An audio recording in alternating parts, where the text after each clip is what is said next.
చర్చికి సంబంధించిన ట్రస్టును రెన్యువల్ చేయిస్తానని నమ్మించి ఓ వ్యక్తి నుంచి 25 లక్షలు తీసుకున్నారంటూ వైసీపీ నేత మాజీ ఎంపీ నందిగం సురేష్పై కేసు నమోదైంది. వసూలు చేసిన డబ్బు తిరిగి ఇవ్వకపోవడంతో సదరు వ్యక్తి పోలీసులకు ఫిర్యాదు చేశారు. విజయవాడ సూర్యారావుపేట స్టేషన్లో కేసు నమోదు చేసి 0 ఎఫ్ఐఆర్ దాఖలు చేశారు. తర్వాత గుంటూరు జిల్లా తుళ్లూరు పోలీస్ స్టేషన్కు బదిలీ చేశారు. విజయవాడకు చెందిన షేక్ మౌలాలి బాప్టిజం తీసుకుని కాకినాడ కేంద్రంగా ఉన్న సిబిసిఎన్సి చర్చికి సంబంధించిన ట్రస్టులో సభ్యుడిగా ఉన్నారు. సభ్యుల మధ్య అప్పట్లో విభేదాల కారణంగా రెన్యువల్ చేయలేదు.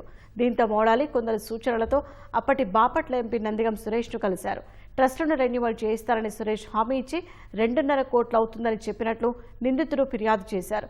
మౌలాలితో పాటు మరికొందరు 2021 నవంబర్ 12న నందిగం సురేష్ను ఉద్దండరాయనిపాలెంలోని ఆయన ఇంట్లో కలిసి అడ్వాన్స్గా 25 లక్షలు అందజేశారు.